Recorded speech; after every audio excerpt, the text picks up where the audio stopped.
was a rainy day on the island of Sodor. James was working at the coal mines all week.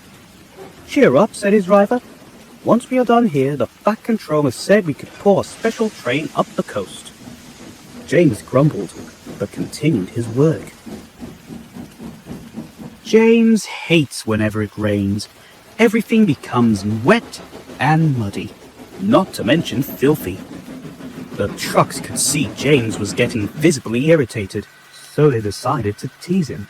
"What's wrong with that face of yours, James? It looks like it's about to pop."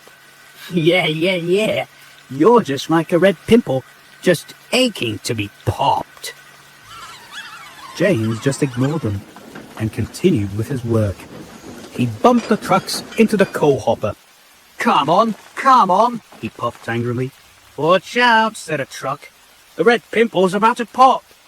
James hissed steam angrily. He was so cross, he didn't care what he did. So he reversed back to bip a truck, but the truck pulled a lever. And the lever started the coal hopper. "Oh no!" cried James. Coal poured down. It covered the track while sending dusty black smoke everywhere.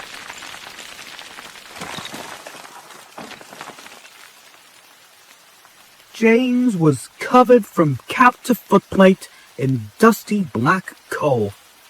"Oh dear," he moaned. "What will the Fat Controller say?" He soon found out. "You should do a better job at controlling your temper, James.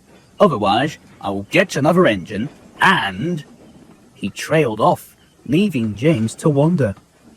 What could he mean by that? "I don't know," puffed Thomas, "but it can't be anything good." And it wasn't. A huge engine was spinning down the line. Gordon was resting on a siding when he saw a huge diesel heading straight towards him.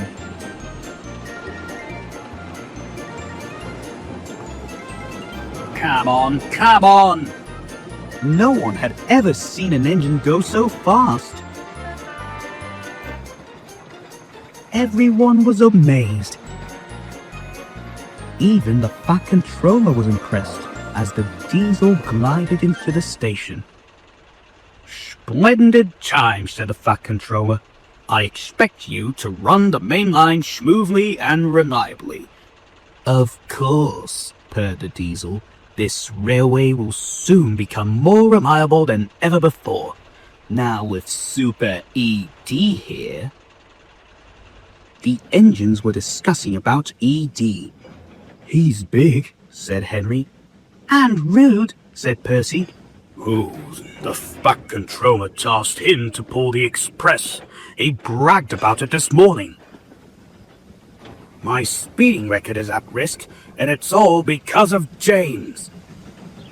When James returned to the yards, all of the other engines were complaining to him about E.D., and they all blamed him. James knew this was his fault.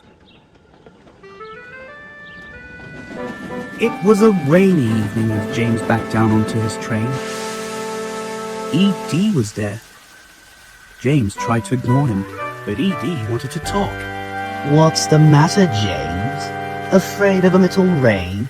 Can't say I blame you. You claptraps prefer to run away and hide when it gets a little rainy."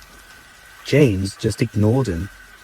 "Well, you can stay there all you want. I, Super E.D., am far more reliable than you will ever be." James was crosser than ever and was just about to reply to E.D. when E.D.'s signal dropped. "Goodbye," he said. "Remember not to cower away at the station all day. It's only rain after all." But before he could leave, it happened.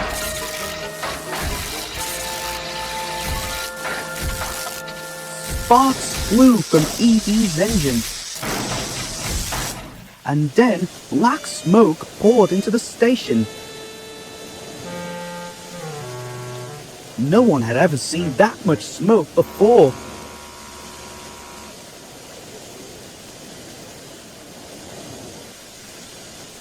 The Fat Controller stepped out. He shouted angrily at James. Get rid of that diesel, he yelled. I'll send my reports to be taken back to the other railway at once. James was delighted. He puffed quickly to take E.D. away.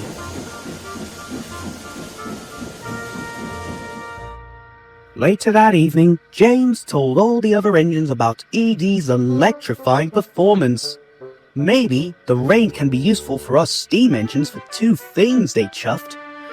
It can wet temperamental engines, or get rid of smelly old diesels.